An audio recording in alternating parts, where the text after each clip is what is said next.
Acordo numa cama de hospital com 3 costelas quebradas e um pulmão perfurado. E a primeira coisa que a enfermeira me diz é que minha irmã assinou uma renúncia financeira e foi embora. Ela ficou aqui por 20 minutos. 20 minutos. Enquanto eu estava na cirurgia, enquanto uma máquina respirava por mim, minha irmã Margot entrou, assinou um papel dizendo que não pagaria nada e saiu. 5 dias depois ela volta, chega tranquila na estação de enfermagem e pergunta se eu já tinha recebido alta. A enfermeira, uma mulher chamada Colleen, que estava checando meu estado a cada 2 horas durante 5 dias seguidos. Olha Margot nos olhos e fala uma única frase. E eu vi a cor desaparecer do rosto da Margot pela janela do meu quarto. Meu nome é Aka, tenho 29 anos e esta é a história de como minha própria irmã tentou me matar por 2 milhões de dólares e de como eu fiz questão de que ela perdesse tudo. Se você está assistindo, se inscreve e me conta de onde você está vendo. Primeiro, deixa eu levar você de volta à noite do acidente. Era uma terça-feira de março. Eu tinha acabado de terminar um turno de 12 horas na clínica comunitária de Embrook. Temporada de gripe e falta de pessoal de sempre. E eu estava dirigindo de volta para casa pela Route 7. Esse trecho da estrada é praticamente memória muscular. Já passei por ele 1000 vezes. Uma estrada sinuosa de mão dupla pelos morros de Connecticut, com guardrails nas curvas. Nada fora do normal. Chego na primeira curva fechada, depois da velha ponte coberta. Aperto o freio. Nada. Aperto mais forte. O pedal afunda até o chão, como se eu estivesse pisando na lama. Sem resistência, sem resposta. Minhas mãos travam no volante. A curva vem rápido. Bombeio o freio 1, 2, 3 vezes. E vem aquela sensação nauseante de que o carro esqueceu que ia frear. Os faróis iluminam o guardrail. Giro o volante para a direita, mirando o acostamento. Mas a 72 km por hora, em uma curva descendo a ladeira, não tem acostamento. Tem cascalho, depois metal. O carro bate no guardrail e o mundo se transforma em barulho. Vidros quebrando, acho rangendo algo dentro do meu peito se rompe. Sinto antes de ouvir 3 estalos distintos como galhos secos quebrando. Depois silêncio. Estou pendurada de lado no cinto de segurança. Sangue na boca. Ouço uma sirene longe. Ou talvez seja o zumbido nos meus ouvidos. O rosto de um paramédico aparece pela janela quebrada. Os lábios dele se movem, mas eu só pego pedaços. Pulmão perfurado, pelo menos 3 costelas fraturadas. Fica conosco. E pouco antes de eu apagar pela segunda vez, ouço outro paramédico, talvez um curioso, dizer: alguém já ligou para a irmã dela. Eu me agarro a isso na escuridão atrás das minhas pálpebras. Penso: Margot está vindo. Vai ficar tudo bem. Essa foi a última vez que confiei nela. Sai da cirurgia 31 horas depois. O quarto é branco. O teto tem aquelas pequenas perfurações, centenas de pontinhos. E eu fico contando porque não há mais nada para olhar. Sem flores, sem cartões, sem casaco, pendurado na cadeira do visitante. Uma enfermeira entra no quarto no meio dos 40 cabelos escuros, preso óculos de leitura na corrente no pescoço. Ela checa meu soro, meus níveis de oxigênio, o dreno no meu lado, o crachá de Scollay-Bridge, RN. Quanto tempo eu fiquei desacordada? Pergunto, minha voz parece cascalho. Cerca de 1 dia e meio. A cirurgia correu bem. Vai doer por um tempo. Eu olho para a cadeira vazia. Alguém esteve aqui colé em pausa. Não por muito, só um instante. Mas eu sou enfermeira há 6 anos. Sei o que essa pausa significa. Sua irmã veio na primeira noite. Ela disse que ficou uns 20 minutos. 20 minutos? Ela assinou o formulário de liberação financeira, depois saiu. Não sei o que meu rosto fez, mas a expressão de Colette em suaviza. Ela puxa o cobertor sobre meu ombro. Um gesto pequeno, quase nada. Mas é o primeiro toque gentil que sinto em 2 dias. Naquela noite ligo para meu pai. Ele atende no quarto toque.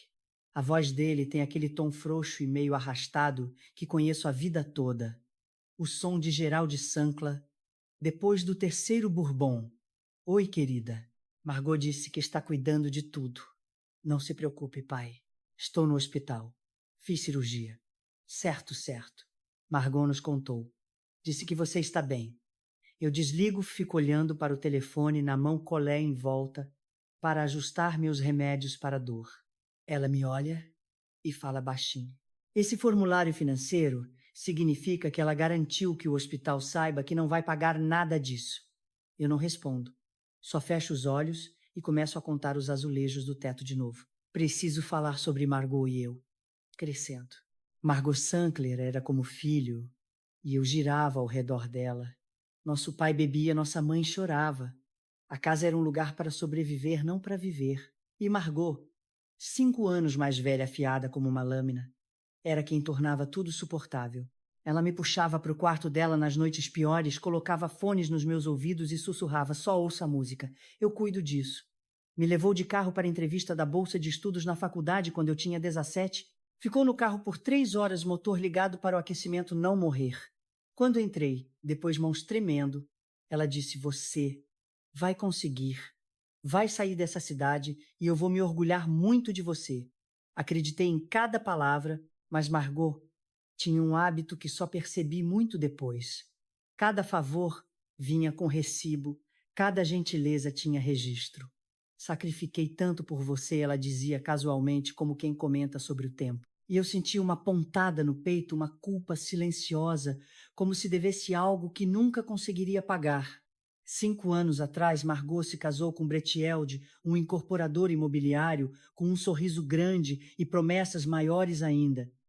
Ela se mudou para uma casa colonial, na parte mais nobre de Milbro. Entrou para o conselho de uma ONG, começou a assinar como Mr. Whitfield em festas. Ela me apresentava aos amigos dela como a irmã mais nova. Sou enfermeira. Ela dizia isso com aquele leve inclinar de cabeça, como se fosse doce, como se fosse algo pequeno. Nossa avó Frances Sinclair percebeu tudo muito antes de mim.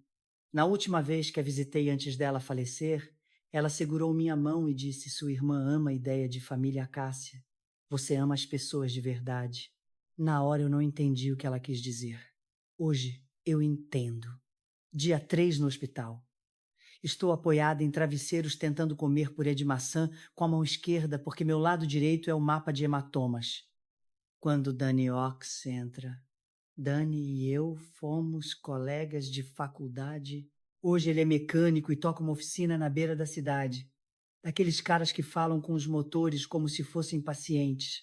Não somos tão próximos como antes, mas ele é do tipo que aparece. Ele soube do acidente por um amigo em comum e veio direto para cá. Senta na cadeira de visitante, a que ninguém mais usou, e coloca uma sacola de papel com donuts na mesinha ao lado. Depois se inclina cotovelos nos joelhos e algo muda na expressão dele. Ah, preciso te contar uma coisa. Ok. Seu carro foi rebocado para o pátio do R-Lay. Eu fui lá hoje de manhã porque ouvi sobre o acidente e queria ver como estava. O seguro vai precisar de um relatório de qualquer jeito. Ele faz uma pausa, esfrega as mãos. A linha do freio não desgastou, foi cortada. Corte limpo. Alguém usou lâmina ou alicate. Não há como isso ter acontecido sozinho. O quarto parece inclinar só um pouco, como se o chão tivesse se movido 1 centímetro para a esquerda. Isso não é possível, digo. Tirei fotos. Vou enviar para o seu corretor de seguros, mas quis que você ouvisse de mim primeiro. Fico olhando para os azulejos do teto. Dani espera. Quem teve acesso ao seu carro naquela noite? Ele pergunta antes do acidente. E lá está a pergunta que eu não quero responder, porque na noite antes do acidente estacionei na casa dos meus pais para jantar. O carro ficou na entrada aberta por 3 horas. E Margot estava lá também. Dani me olha como se tivesse medo do que vai dizer e percebo que ele não tem medo pelo carro. Ele tem medo por mim. Dia 4. Meu telefone toca às 9h14 da manhã. O nome Margot na tela. Fico olhando por 3 toques antes de atender. A Cássia. Meu Deus. Tava querendo ligar. As coisas têm sido uma loucura com os preparativos do gala e o Brett está viajando. Como você está se sentindo? A voz dela é quente musical de uma mulher que recebe jantares e nunca queima nada. Tenho 3 costelas quebradas e um pulmão perfurado. Margotou, eu sei, eu sei. Mamãe me contou que a cirurgia correu bem. Que ótimo. Escuta, já disseram quando você vai ter alta. Preciso saber para planejar. Espera um instante. Planejar o quê? O gala beneficente. Está chegando e quero ter certeza de que mostramos união familiar. Todo mundo pergunta de você. Ela não me perguntou como foi a cirurgia. Ela não perguntou sobre a minha dor, minha respiração, se consigo ir ao banheiro sozinha. Ela quer saber o prazo para poder controlar a história. Eu não sei quando vou ter alta. Bom me manter informada. Ai, não se preocupe com as contas. Falei com o hospital sobre a situação financeira. Está tudo resolvido. Resolvido. Ela assinou um formulário se isentando da responsabilidade e ainda chama isso de resolvido. Obrigada, Margot. Claro para isso que existem irmãs mais velhas. Te amo. Ela desliga. Eu fico ali segurando o telefone pela primeira vez desde o acidente. Algo muda dentro de mim. Não são as costelas quebradas. É algo mais profundo. Algo por baixo de tudo. A voz do Dani na minha cabeça. A linha do freio não desgastou. Foi cortada. A voz da Margot. Já disseram quando você vai ter alta. Preciso saber para planejar. Planejar, ela precisa saber para planejar. Talvez o Dani esteja certo. Talvez eu devesse ter medo. Naquela tarde, uma mulher que eu nunca tinha visto entra no meu quarto de hospital carregando uma pasta de couro e um tipo de autoridade silenciosa que faz o ar do ambiente se reorganizar. Aya Sankla. Sou Ellen Assord. Administro o traste que sua avó estabeleceu. Ela está no começo dos 50, cabelo com fios grisalhos cortado na linha do maxilar. Ela só se senta quando eu digo: vim porque recebi uma ligação há 2 dias da sua irmã. Ela queria informações sobre as cláusulas de incapacidade no traste da sua avó. Cláusulas de incapacidade. Se um beneficiário for declarado legalmente incapacitado, o outro beneficiário pode pedir a administração temporária da parte dele. Ellen abre a pasta, tira uma pasta de dentro. A maioria das famílias, quando alguém está no hospital, pergunta sobre os cuidados médicos. Sua irmã perguntou sobre o dinheiro. O quarto fica muito silencioso. O monitor cardíaco apita. Quanto estamos falando? Pergunto mesmo, já sabendo em parte. Ultras está avaliado em aproximadamente 2, 3 milhões de dólares. Foi dividido igualmente entre você e sua irmã. A primeira distribuição, 50%, saiu no ano passado. A segunda distribuição, sua parte, cerca de uns 5 milhões, está programada para o seu aniversário de 30 anos, daqui a 11 meses. Olho para ela. E se eu for declarada incapacitada antes disso, Margot poderia pedir o controle temporário da sua parte. Temporário e lei de traste podem significar anos. Ellen fecha a pasta e me encara diretamente. Administro o traste da sua avó há 9 anos. Ah, em 9 anos. Sua irmã nunca perguntou nada sobre a sua parte. Nenhuma pergunta até você acabar neste hospital. Sinto meu maxilar apertar. Não é pela dor, é por outra coisa. Totalmente diferente. O que eu faço? Pergunto. Ele coloca a pasta no meu colo. Você me deixa ajudar naquela noite? Ligo para minha mãe. Conto tudo o que ele me disse. A ligação da Margot, as cláusulas de incapacidade e os prazos. Mantenho a voz firme. Não acuso ninguém de nada. Eu só exponho os fatos. E digo: mãe, por favor, venha ao hospital. Preciso falar com você pessoalmente. Silêncio do outro lado da linha. Então Pauline Sinclair faz o que Pauline Sinclair sempre fez na minha vida inteira. Ela se curva à voz mais alta da sala.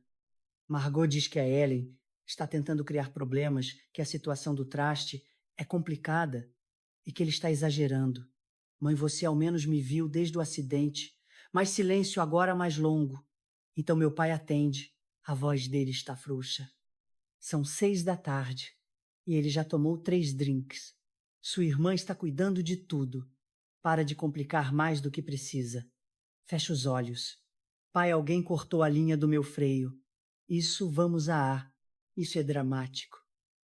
Você estava cansada. Você mesma disse que tinha feito um turno duplo. Eu não disse isso. Não falei com você desde o acidente. Margot disse que eu disse. Ele não responde. Ouço gelo tilintando em um copo. Boa noite, pai. Desligo e deixo o telefone virado para baixo no colchão. Colleen entra alguns minutos depois. No começo não diz nada, só checa meus sinais vitais, ajusta o oxigênio. Então ela me olha, olha de verdade e diz: para o que vale, já vi muitas famílias passarem por essa enfermaria.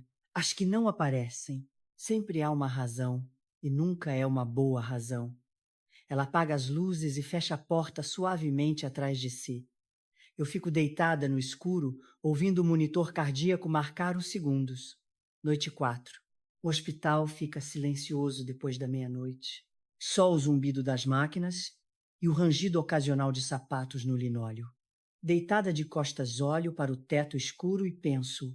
A linha do freio foi cortada. Margot estava na casa naquela noite. 2 dias depois do meu acidente, ela ligou para ele sobre o meu traste. Ela não veio me visitar, não perguntou como estou respirando.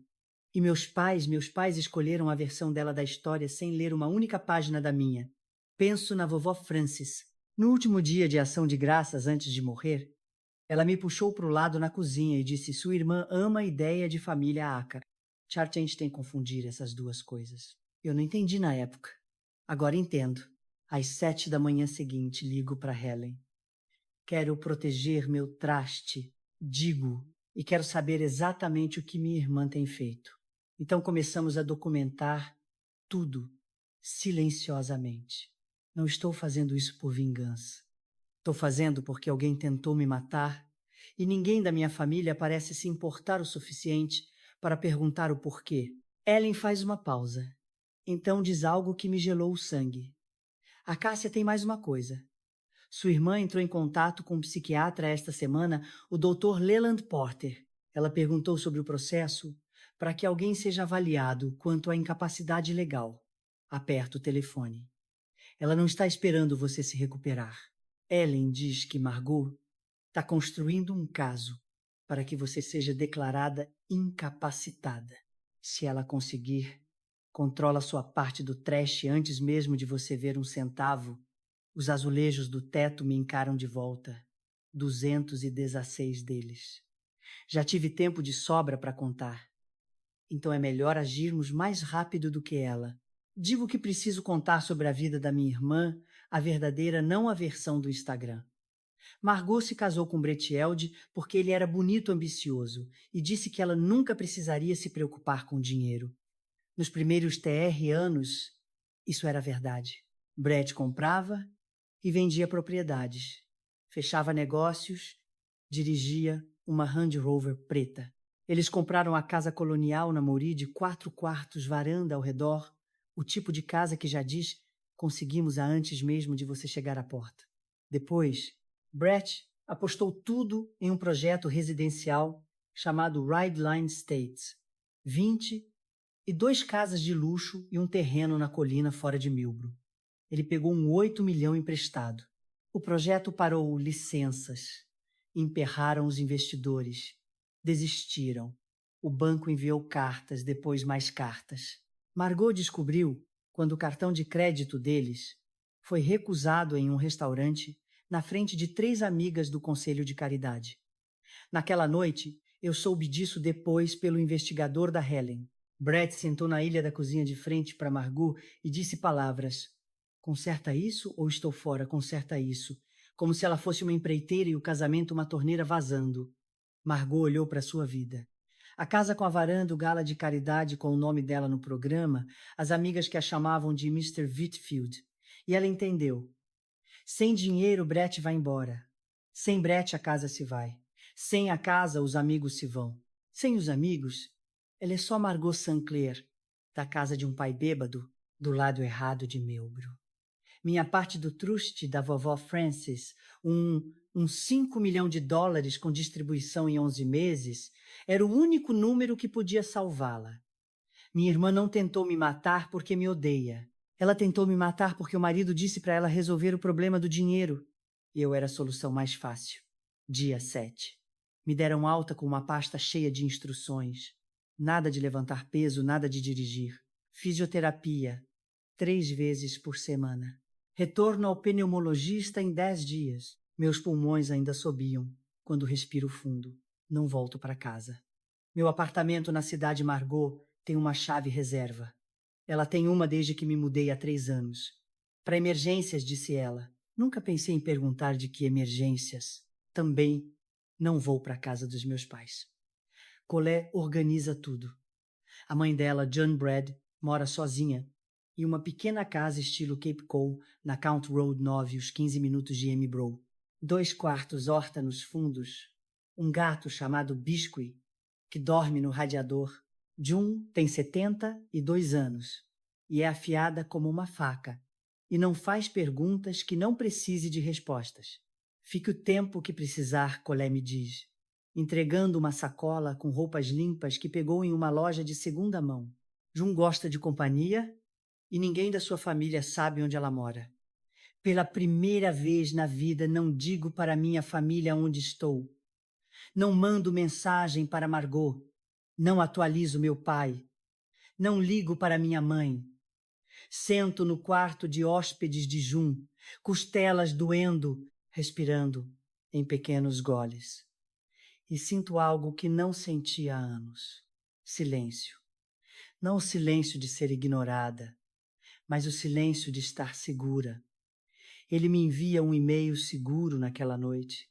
Assunto Gala Milbro Country Club, 17 de maio. O corpo da mensagem é um único parágrafo. O evento anual de arrecadação da sua família é daqui a semanas. Margot está presidindo. Ela não pode perder. É o palco dela. É onde ela é mais visível e mais vulnerável. Comece a pensar nisso. Leio 2 vezes. Fecho o laptop. Pela primeira vez desde o acidente. Durmo sem sonhar. Minha prima Tessa me liga 3 dias depois de eu sair do hospital. Tessa tem 26 anos, filha da minha tia Ruth. A única pessoa da família extensa que me responde por mensagem dentro de 1 hora e não dentro de 1 semana. Ela tem sido meu fio de segurança silencioso desde o acidente. E agora a voz dela faz aquele efeito preciso, como se ela tentasse não gritar.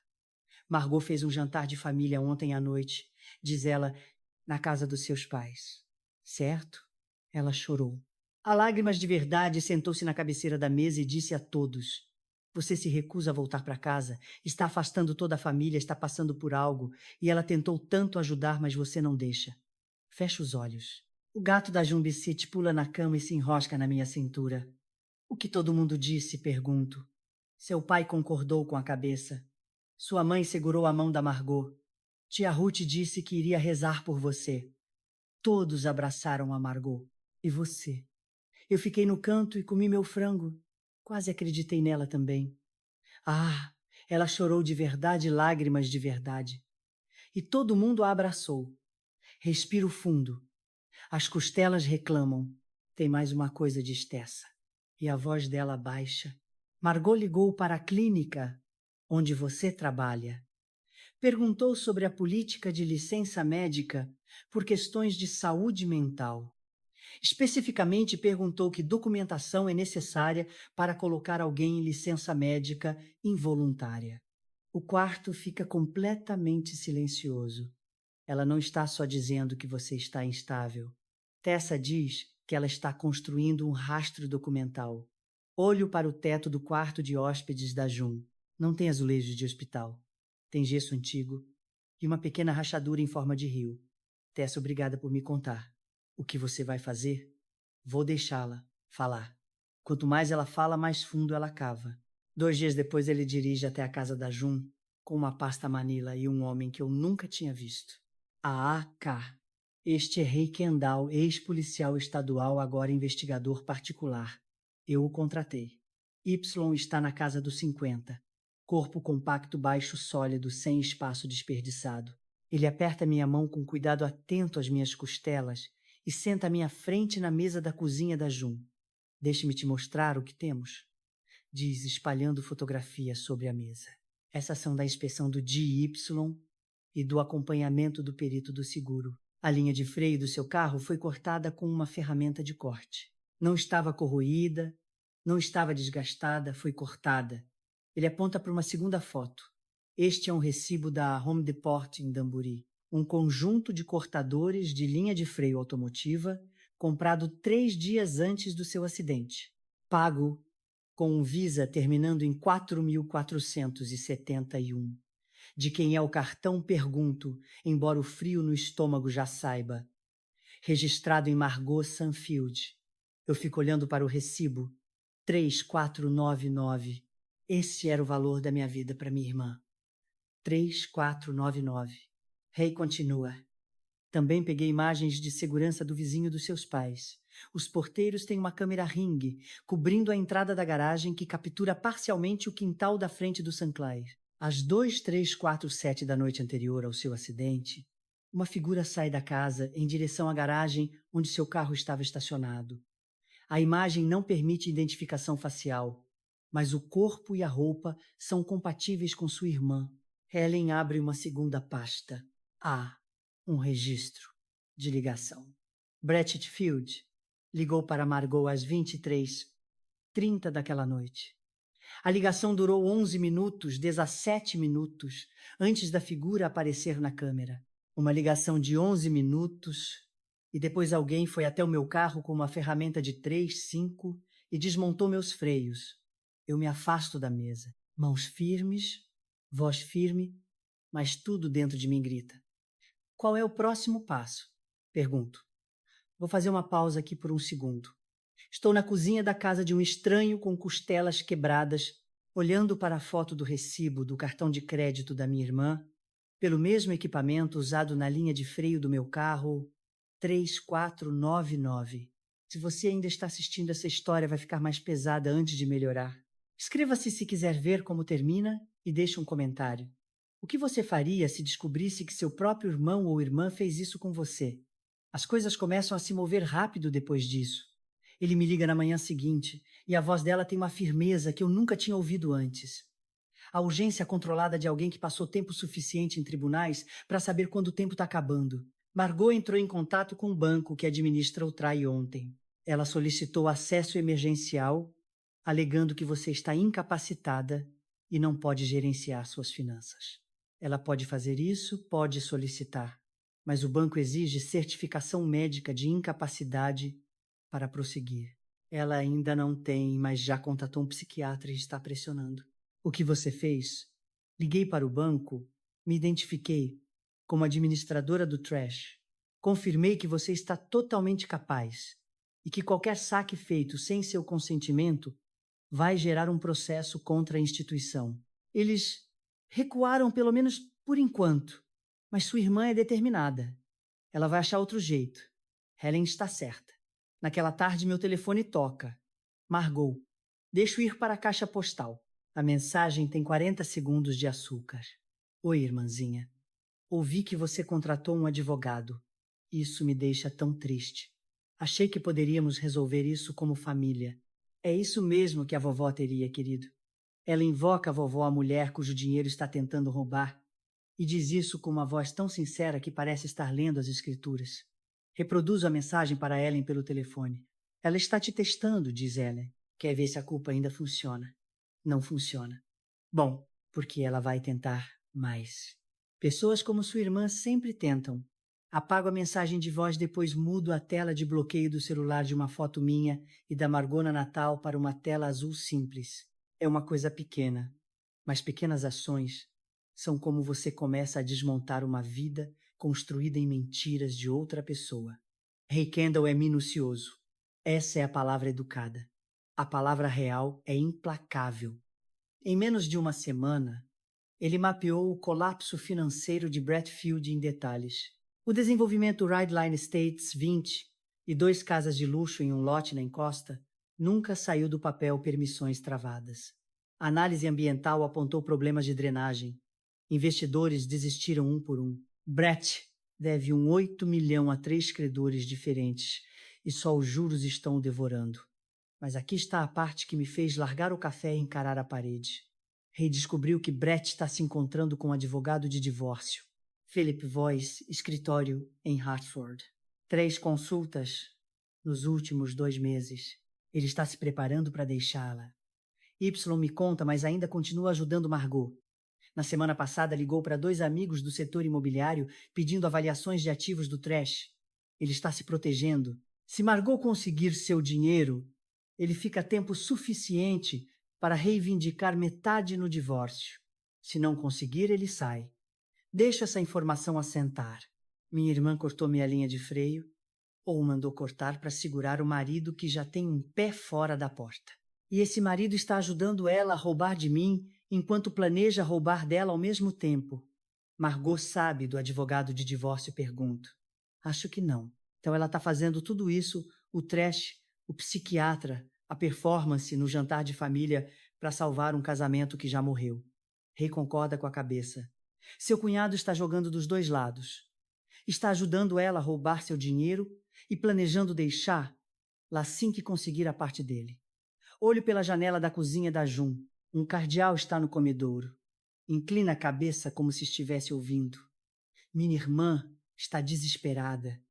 O marido dela é um covarde e eu sou a única que enxerga o jogo completo. Vou à casa dos meus pais em um domingo. Sei que é um risco. Ele me avisou para não ir, mas preciso olhar minha mãe nos olhos mais uma vez antes de parar de tentar. Geraldi abre a porta, cheira bourbon e sabonete. O rosto dele faz algo complicado quando me vê. Surpresa, culpa, irritação, tudo embaralhado como um baralho ruim. Ah, não sabíamos que você ia aparecer. Eu sei. Sento na mesa da cozinha. Pauline está lá descascando batatas. Não se levanta. As mãos continuam se movendo, descascando, descascando, descascando. Como se parar significasse enfrentar algo para o qual ela não está preparada. Coloco 2 documentos na mesa, o relatório do avaliador de seguro sobre a linha de freio e o recibo da Home Depot. Não estou pedindo para escolherem um lado, digo. Estou pedindo para olharem as provas. Geraldi olha rapidamente para os papéis e não os pega. Isso é loucura. Sua irmã nunca ia ler isso, pai. Apenas leia. Ele empurra os papéis para o centro da mesa, afastando de si como se fossem contaminados. Pauline para de descascar, olha para os documentos. Os olhos percorrem a primeira linha do relatório. Então ela larga o descascador e diz: Margot me disse que você poderia fazer isso. Ela disse que você tentaria nos virar contra ela. Levanto-me. A cadeira arrasta no chão. Não estou tentando virar vocês contra ela. Estou tentando continuar viva. E vocês nem conseguem ler 2 páginas. Caminho até a porta, nenhum dos 2 me segue. No carro fico 3 minutos com o motor desligado. Minhas mãos estão no volante na mesma posição em que estavam quando os freios falharam. E pela primeira e única vez em toda essa história eu choro. Depois dirijo de volta para a casa da June e não olho pelo retrovisor. 3 semanas se passam. Eu me recupero, não de uma vez. Recuperar-se não é um interruptor, é um desvanecer lento. As costelas passam de gritos para dor constante e depois para um lembrete apagado, sempre que alcanço algo na prateleira mais alta. Fisioterapia, 2 vezes por semana. Faço os exercícios na sala da Jun, enquanto o Biscuit me observa do radiador como um supervisor peludo. Enquanto isso, ele constrói o caso. Ela é metódica. Cada documento vai para um fichário com divisórias. Relatório do seguro. Fotografias do Dani, recibo da Home, deporte imagens da câmera ring do vizinho. Registro de telefone mostrando a ligação de 11 minutos do Brett às 2330. Consultas de Margot ao banco e ao psiquiatra. Declaração escrita da Collie sobre os 20 minutos de visita da Margot no hospital. Rei, adiciona mais uma peça. Brett comprou um par de luvas de nitrila na mesma Home Depot. Mesmo recibo, mesma viagem. $34. 99 pelos cortadores, $7. 49 pelas luvas, 4.248, o custo total de tentar me apagar. Ele protocola 2 ações simultaneamente. Primeiro, uma denúncia formal à polícia de Millbrook solicitando uma investigação criminal sobre a adulteração do sistema de freios do meu veículo. Em segundo lugar, uma ação civil para remover Margot como beneficiária do traje de Francis Sinclair, com base na cláusula de interesse prejudicial, Uma provisão que retira a herança de qualquer beneficiário que tente prejudicar outra pessoa. A investigação criminal vai levar tempo, ele me explica pelo telefone. Mas a ação civil se move mais rápido e o gala acontece em 10 dias. Você acha que o gala importa? Pergunto. Acho que sua irmã passou a vida inteira se apresentando para uma plateia, diz Ellen. E acredito que a melhor forma de interromper uma apresentação é mudar o roteiro, enquanto ela ainda está no palco. Fecha o fichário passando os dedos sobre as divisórias. 10 dias. Tessa me mantém atualizada como uma correspondente de campo. Margot postou no Instagram hoje, diz ela com a voz plana. Foto dela na cozinha do clube de campo supervisionando os arranjos de flores. Legenda: família é tudo. Grata por mais um ano de retribuição. Quantos likes? 212. Sua mãe comentou com um emoji de coração. Quase riu. Quase. Tessa me conta sobre o brunch. Margot organizou um almoço pré-gala para os amigos do conselho da sua instituição de caridade naquele restaurante italiano da Main Street. Toalhas brancas, água com gás, toda a produção. Ela disse aos amigos que eu estava me recuperando, mas sendo difícil. Disse isso com um sorriso triste, de quem já tentou de tudo. Ela chegou a dizer: você sabe como é com irmãos mais novos? A relata Tessa, como se eu fosse uma adolescente mal-humorada e não uma mulher adulta que sofreu um acidente de carro. Alguém contestou. Não pediram o tiramisu. Mais uma coisa adicionou meu nome à lista de convidados do gala. Enviou o convite através da nossa mãe, o envelope creme com relevo dourado. Pauline deixou na minha caixa de correio do apartamento. Ela quer que você esteja lá de essa. Não porque se importa, mas porque precisa do efeito visual. Olha, minha irmã veio. Tá tudo bem, nada a ver aqui. Segurei o envelope e virei o meu nome na caligrafia de Margot. Cuidadosa, cursiva bonita, daquelas que se pratica. Vou estar lá, digo até essa. Tem certeza? Tenho. O que você vai fazer? Vou deixar minha irmã ter o palco dela e depois vou entregar algo que ela não vai conseguir atuar para escapar. Tessa fica em silêncio por um momento. Vou guardar um lugar para você. Ela desliga. Olho para o convite mais uma vez. Depois, o coloco na mesinha de cabeceira ao lado do fichário. 10 dias. Viram 3. Ellen e eu nos encontramos em uma lanchonete a 2 cidades de distância. Terreno neutro, ela pede café preto e o muffin de blueberry, que nem toca. Aqui está o plano, diz deslizando uma única folha de papel pela mesa. Você vai ao GAR, lá como convidada. Eu estarei lá. Sou convidada todo ano como figura da comunidade. Rei ficará do lado de fora caso algo saia do controle. E a polícia também. Eles entrevistaram Margot ontem à tarde. Perguntas preliminares padrão sobre a noite do acidente. Eles não revelaram o que tem. Mas Margot sabe que agora existe uma investigação. E como ela reagiu? Pergunto, segundo a fonte do rei no departamento. Ela estava calma, cooperativa, charmosa. Ellen faz uma pausa. Ela é boa, muito boa. Mas ninguém continua bom quando as paredes começam a se fechar. Olho para a folha de papel. É um resumo de uma página de todo o caso. O freio cortado, o recibo, as imagens da câmera, os registros de telefone, as consultas sobre o traste e a avaliação do psiquiatra, tudo condensado em uma única página. Vou colocar isso em um envelope. Digo, vou entregar para Marg, em particular. Não vou fazer discurso, não vou pegar microfone, vou simplesmente entregar e deixá-la ler. E aí vou observar o que ela faz, porque o maior talento da minha irmã é se apresentar. E a maior fraqueza dela é que ela não consegue atuar quando sabe que a plateia já viu o roteiro. Helen acena lentamente. E se ela ficar calma, ela não vai. Não quando viris, não quando perceber que eu sabia de tudo há semanas e não vacilei. Dobro a folha, deslizo para um envelope branco e selo. Não preciso de microfone, digo. Só preciso que minha irmã veja a verdade. E vou assistir o que ela faz com isso. Agora preciso te contar algo que aconteceu 2 dias antes do gala. Eu não estava lá para isso, mas Colei me contou cada detalhe depois. E eu acredito nela em cada sílaba.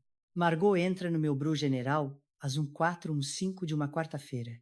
Cabelo arrumado, óculos de sol empurrados para cima da cabeça. Ela se aproxima da estação de enfermagem no terceiro andar e sorri para a mulher atrás do balcão. Olá, estou procurando minha irmã Assia Sankla. Ela foi internada depois de um acidente de carro. Ainda não recebeu alta. A mulher atrás do balcão é ninguém menos que Colleen Brad. A mesma Colleen que conferia meu estado a cada 2 horas por C-dias. A mesma que observou Margot assinar a renúncia financeira e sair depois de 20 minutos. A mesma que segurou um cobertor sobre meus ombros quando ninguém mais estava lá. Levanta os olhos do prontuário, tira os óculos de leitura, cruza as mãos sobre o balcão e diz: ela recebeu alta há 4 dias, mas você saberia disso se tivesse vindo mais de uma vez. O rosto de Margot não se move por 3 segundos inteiros. Então algo por trás dos olhos dela muda.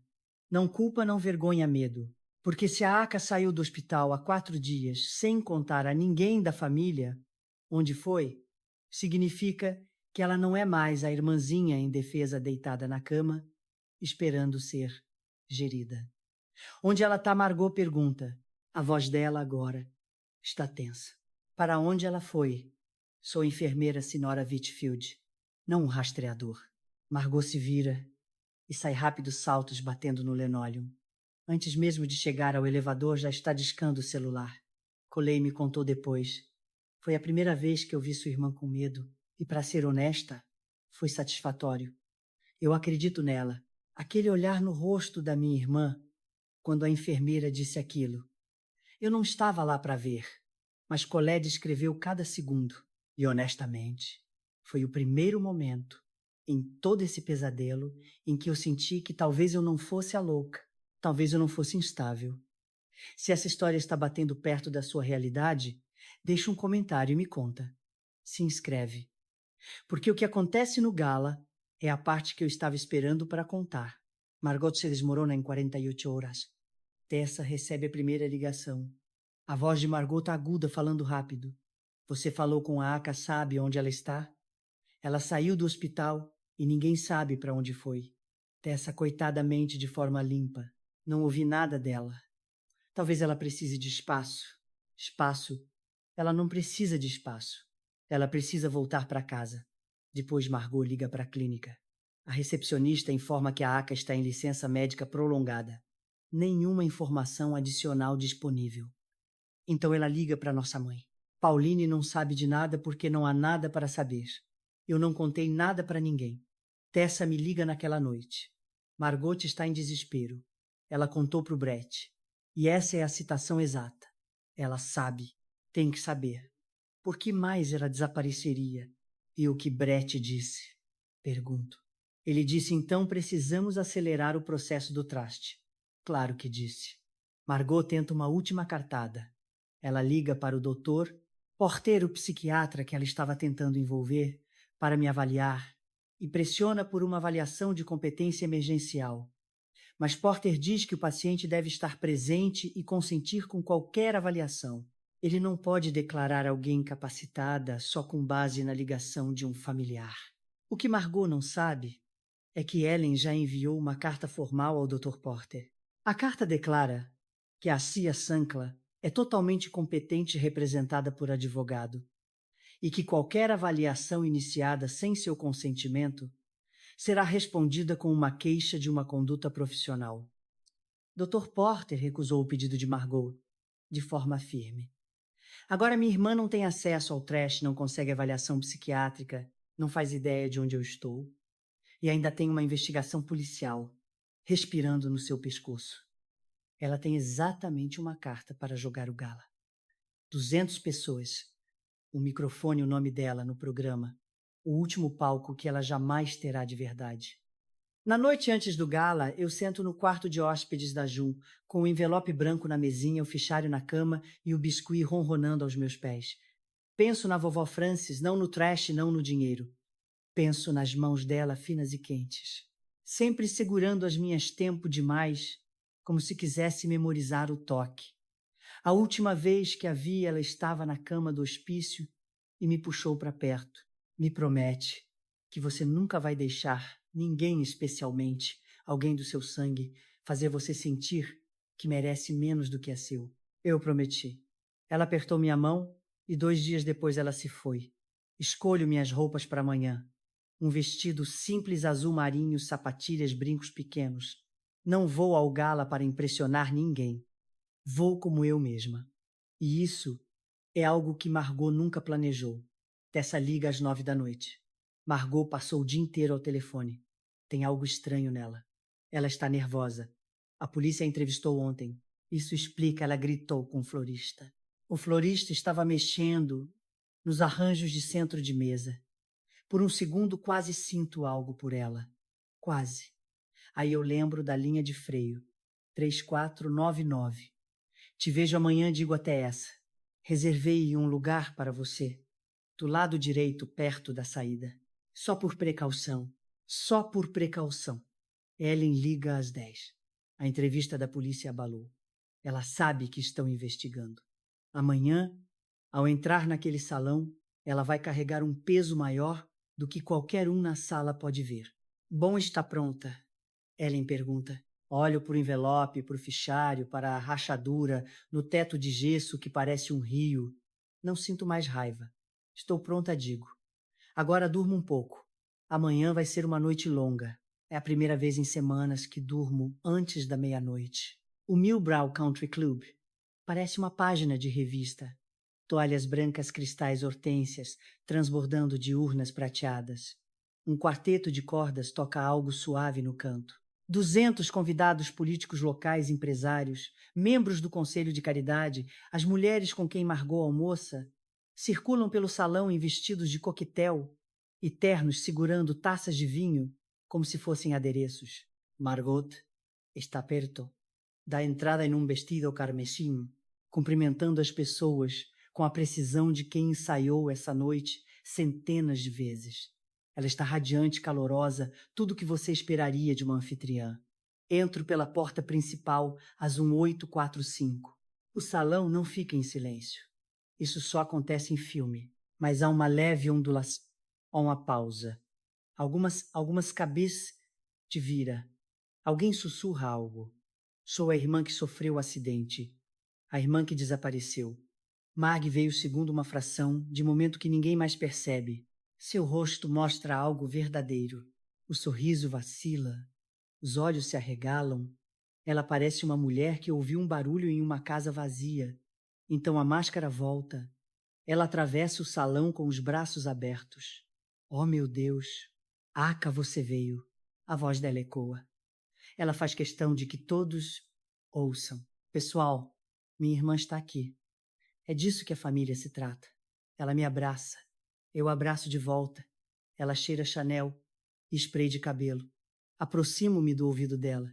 Precisamos conversar em particular depois do seu discurso. Sinto o corpo dela ficar rígido, só por um segundo. Então ela se afasta sorrindo e diz alegremente: Claro, claro, deixa eu te servir uma bebida. Geraldo e Paulina estão na mesa VIP. Meu pai ergue a taça. Minha mãe me lança um olhar que mistura alívio e preocupação. Ellen está 3 mesas adiante, observando, esperando. O quarteto de cordas continua tocando. Às 19:30, Margot sobe ao palco. Ela se posiciona atrás de um pequeno púlpito com o logo da instituição de caridade projetado na tela atrás dela. O salão silencia. Ela ajusta o microfone e sorri. Obrigada a todos por estarem aqui. Esta noite começa. Este gala significa muito para a nossa família. Todo ano nos reunimos para retribuir a nossa comunidade e este ano é especialmente significativo. A voz dela está firme e ensaiada. Fala sobre o fundo de bolsas de estudo, as doações para o banco de alimentos, o projeto da horta comunitária. A plateia acompanha com acenos e então ela muda de tom. Este foi um ano difícil para o Sankler. Alguns de vocês sabem que minha irmãzinha Ásia sofreu um terrível acidente de carro algumas semanas atrás. Um murmúrio de simpatia percorre a sala, mas nossa família se uniu, nos apoiamos. É isso que os Sankler fazem. Ela pausa, olhos brilhando. Eu estava no hospital todos os dias sentada ao lado dela, rezando pela recuperação. Todos os dias ela esteve lá por 20 minutos. Sento-me à minha mesa, rosto sério.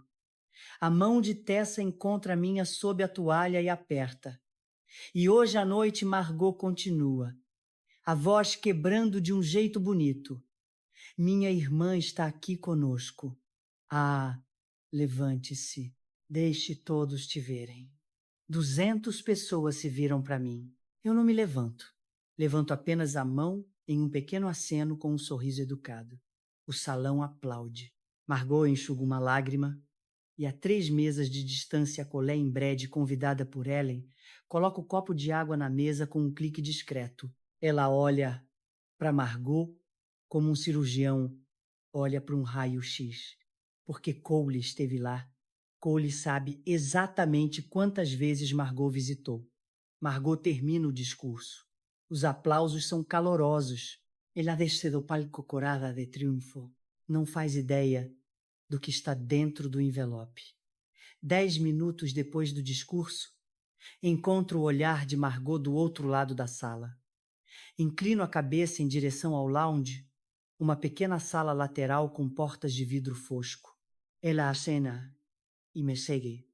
O lounge está silencioso.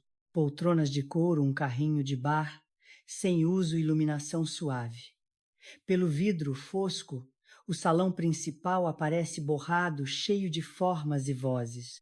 Fecho a porta, tiro o envelope da minha bolsa de mão e coloco sobre a mesa entre nós. Abradigo. Margot olha para o envelope e depois para mim. Ela desliza a folha única para fora. Observo os seus olhos percorrerem linha por linha o relatório da linha de freio, o recibo do Home Depot, o cartão de crédito dela, o registro da câmera Ring, a ligação de Brett às 2330, as consultas ao banco, as ligações para o psiquiatra. Tudo condensado em 12 parágrafos organizados. As mãos dela começam a tremer. Pouco sol suficiente. Isso é loucura. Surra, você está inventando isso. A polícia tem o mesmo documento margem, protocolou na semana passada.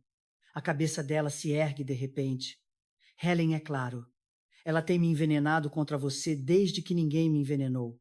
Você cortou minha linha de freio. Ou fez o Brett fazer isso.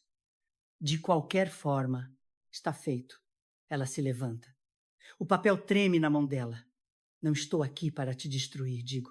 Estou te dando uma chance. Saia lá, diga a verdade e renuncie ao traste. Ou deixe que Helen e a polícia cuidem disso. Essas são suas opções.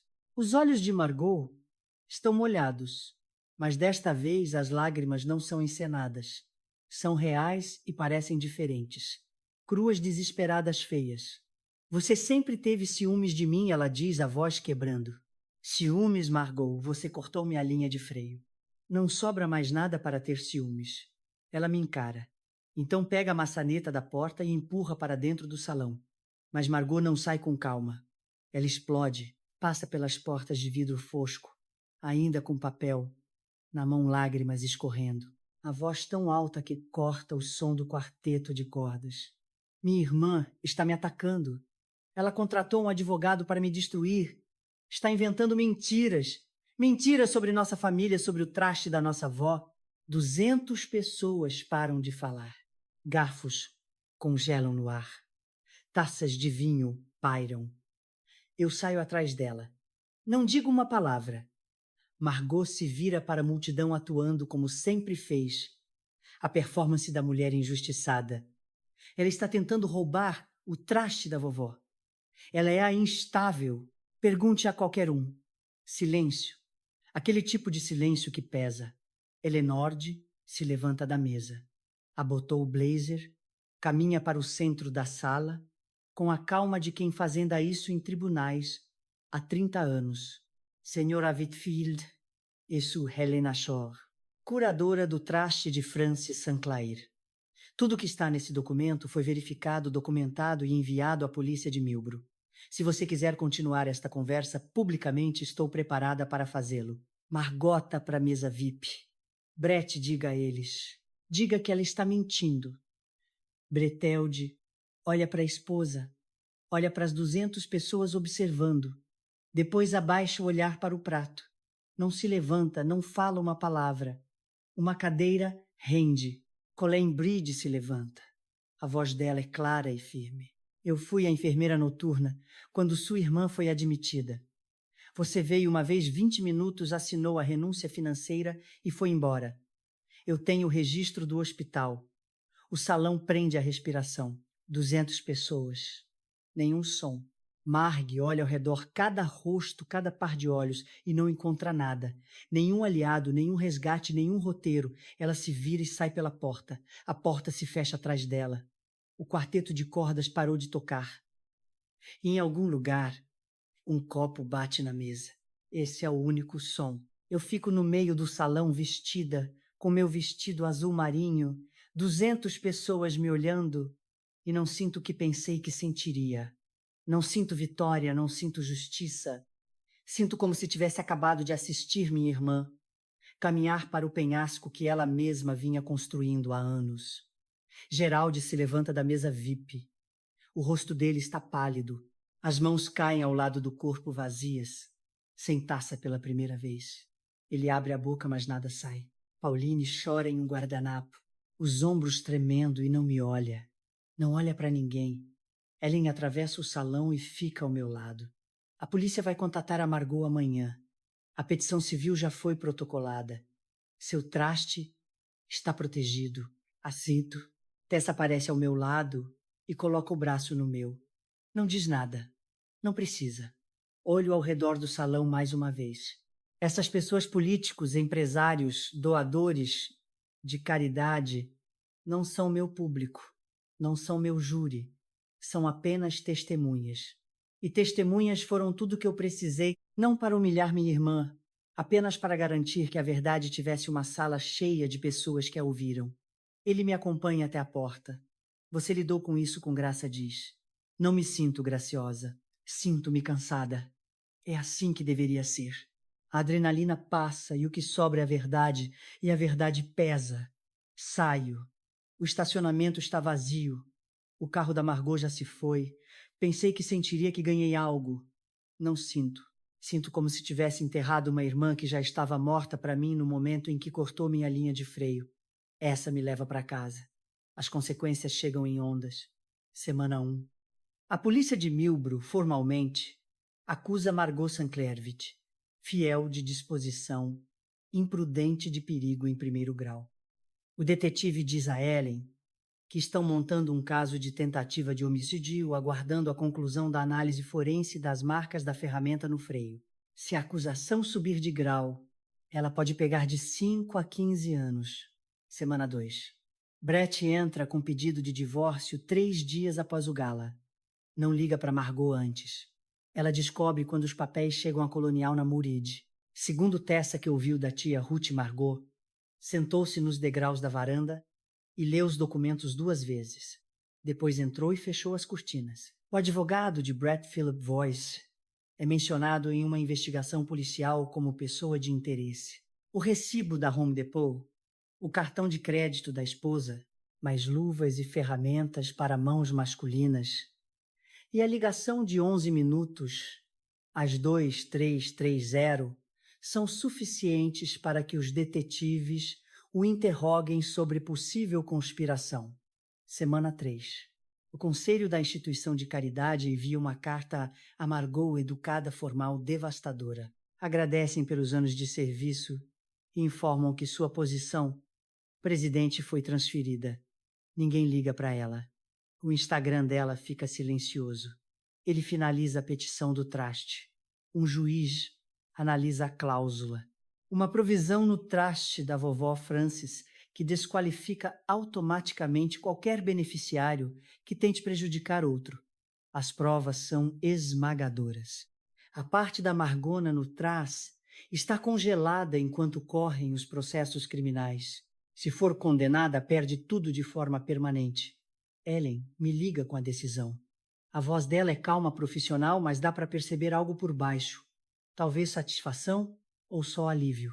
Seu traste está seguro, ela diz. A parte da sua irmã está congelada e o marido dela acabou de ser intimado. Agradeço. Desligo, sento no silêncio. Não parece vitória, parece sobrevivência. Meus pais aparecem no meu apartamento numa quinta tarde. Voltei a morar lá, troquei as fechaduras, coloquei trancas extras e entreguei a chave reserva para Tessa. O apartamento parece o mesmo. Eu não. Geraldi bate à porta. Quando abro, ele está sóbrio. Os olhos vermelhos mais claros, sem névoa de bourbon, sem bordas borradas. A camisa limpa, o mais arrumado que eu vi em anos. Pauline vem atrás dele, segurando um prato de forno, um gesto tão profundamente Pauline Sankla que quase me faz rir. Tragédia acontece. Trago um prato de comida. Deixo-os entrar. Sentamos na mesa da cozinha. Ninguém fala por muito tempo. Pauline coloca o prato no balcão, cruza as mãos no colo, desdobra, cruza de novo. Eu deveria ter lido aqueles papéis, diz ela, a voz fina. Eu deveria ter ido ao hospital. Geraldi fixa os olhos na mesa. Eu acreditei nela. Acreditei na Margot, porque era mais fácil acreditar. Eu escuto, não interrompo. Não grito, não digo. Eu avisei. Para que eles sabem? Eu amo vocês dois. Digo e digo. De verdade. Mas amar não significa deixar vocês voltarem só porque estão arrependidos. Vocês escolheram a versão da Margot da realidade por 30 anos. Eu preciso de tempo. O rosto de Pauline desmorona. Geraldi assente devagar pesado, como se o próprio gesto tivesse peso. Quanto tempo? Pergunta minha mãe. Não sei, respondo. A verdade. Geraldi se levanta, coloca a mão nas costas da cadeira para se apoiar. Não pela bebida, mas por algo mais difícil. Sua avó teria orgulho de você, ele diz. Eu gostaria de poder dizer o mesmo de mim. Eles vão embora. O prato fica. Eu como sozinha naquela noite e tem exatamente o gosto da cozinha da minha mãe. Uma semana depois chega uma carta no meu apartamento. Entregue à mão pelo advogado da Margot.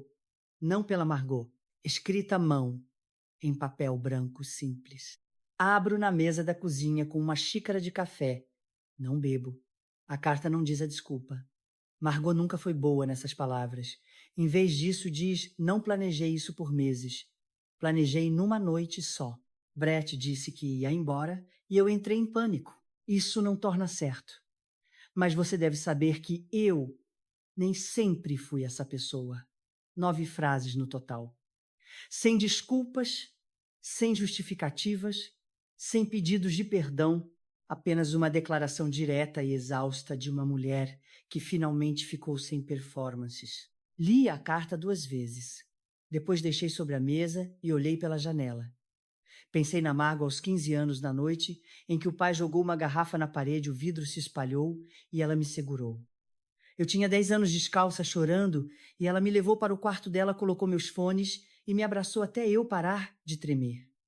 Ela também era uma criança, mas estava me protegendo com tudo que tinha. Pensez na Margot aos 34, em uma rua escura, às 2347, com uma ferramenta de $5, cortando a linha de freio do carro da irmã, porque o marido mandou-a resolver o problema do dinheiro. Ambas são reais. Ambas são Margot. Dobrei a carta. Coloquei na gaveta. Do criado mudo, não lixo, não na pasta, não. Em algum lugar que eu veria todo dia. Só guardado uma coisa que existe uma verdade que posso segurar sem abrir a porta. Ela nem sempre foi essa pessoa, mas se tornou. E posso lamentar a irmã que ela foi sem perdoar a mulher que escolheu ser. Fechei a gaveta, terminei meu café. Já estava frio, mas bebi mesmo assim. Na sexta noite, Tessa chega com sacolas de supermercado e uma playlist que fez no celular. Vamos fazer massa, anuncia, tirando os sapatos na porta. A receita da vovó Frances, aquela com manteiga dourada e sálvia. Cozinhamos na minha cozinha, pequenas janelas abertas com o ar da primavera entrando. Tessa picava alho com a confiança de quem assistiu programas de culinária demais. Eu mexia a manteiga, vendo ela passar do dourado para o âmbar, e o cheiro preenchia o apartamento quente amanteigado familiar. A vovó sempre dizia que você era forte até essa comenta sem olhar para a tábua de cortar. Eu não sou forte. Só cansei de carregar o peso sozinha. É a mesma coisa, Aka. Comemos na mesa da cozinha, a mesma onde li a carta da Margot, onde mostrei as provas para meus pais, onde sentei sozinha em muitas refeições. Mas naquela noite parecia diferente. A mesa tinha 2 pratos, 2 copos de vinho e uma cesta de pão, que Tessa insistiu: carboidratos curam, disse ela. Dana aparece para devolver um livro que pegou emprestado há meses. Fica para massa. Come 2 pratos e conta uma história de um cliente que trouxe um cortador de grama para trocar o óleo. Rimos. Rimos de verdade com o peito inteiro e minhas costelas só reclamam um pouco. Colé liga para saber como estamos. Jun diz: olá, o biscuit está com saudade de você. Olhei ao redor da minha cozinha. Essas pessoas, uma prima, uma amiga antiga, uma enfermeira, uma senhora de 72 anos e seu gato não são a família em que nasci. São a família que eu encontrei. Ou talvez a família que me encontrou. Família não é quem compartilha seu sangue. É quem aparece no hospital. 6 meses depois, volto para a clínica em setembro. No meu primeiro plantão de volta, a recepcionista, uma mulher chamada Linda, que trabalha na recepção há 20 anos, me entrega um café e diz: bem-vinda de volta. A gripe chegou cedo este ano. Sem alarde, sem drama, só trabalho. Eu adoro. A segunda distribuição do truste cai na minha conta no meu aniversário de 30 anos, uma terça-feira de outubro. Nada de especial no calendário, mas um terremoto por baixo da superfície. Ellen liga para confirmar a transferência. 5 milhões de dólares depositados na minha conta. Uso parte desse valor para criar a Bolsa Memorial Francis Sinclair, destinada a estudantes de enfermagem na faculdade comunitária. Vovó teria gostado disso. Ela sempre dizia que enfermeiras eram as únicas pessoas nos hospitais que realmente ouviam. Gerald entrou no ar 6 semanas depois do baile. Vai às reuniões às terças e quintas à noite. Não bebe mais. Também não fala muito, mas quando fala, suas palavras são claras e cuidadosas, como um homem reaprendendo uma língua que tinha esquecido. Pauline me liga todo domingo ao meio-dia. As conversas são curtas, 5 minutos, talvez 7. Ela fala do jardim, eu falo da clínica. Nenhuma de nós menciona Margot. As ligações são estranhas, meio travadas, mas totalmente genuínas. E eu aceito todos. Ainda não os convidei para o apartamento. Talvez um dia, mas não agora. Margot está aguardando julgamento. A acusação foi atualizada para tentativa de homicídio depois que o laudo forense ligou as marcas da ferramenta ao cortador comprado na Home Depot. Ela está em liberdade provisória morando em um apartamento alugado do outro lado do condado. Brett se foi. Saiu do estado antes que alguém pudesse ouvir. Ninguém na família fala mais sobre a Margot no almoço de domingo. A cadeira dela na mesa está vazia. Ninguém mexe nela, ninguém a preenche. Algumas ausências falam mais alto que qualquer discurso. Em uma manhã de sábado de novembro, vou ao cemitério Green Ridge com um buquê de margaridas brancas, as favoritas da vovó Frances. A lápide é simples, Francizel em San Clamã e avó querida. Coloco as flores no pequeno vaso, tiro algumas folhas da base e fico ali um tempo, mãos nos bolsos do casaco. Cumpri minha promessa à vovó, digo em voz alta. Não deixei ninguém nem alguém do meu sangue me fazer sentir que eu merecia menos do que é meu. O vento passa pelas carvalheiras. Algumas folhas caem douradas e âmbar pousando na grama ao redor dos meus pés. Penso em tudo.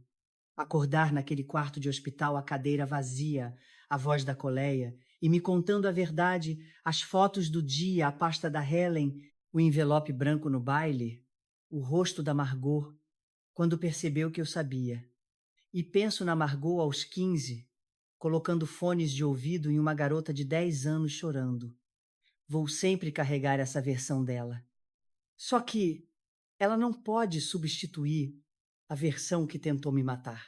Toquei na lápide de uma vez, depois me virei e fui para o carro. Então essa é a minha história. Acordei sozinha, numa cama de hospital, e descobri que a pessoa em quem eu mais confiava tentou me tirar tudo, inclusive a vida. Mas aqui estou eu, respirando de pé, fazendo 30 anos, com um fundo de bolsas no nome da minha avó e uma mesa de cozinha que finalmente tem as pessoas certas ao redor.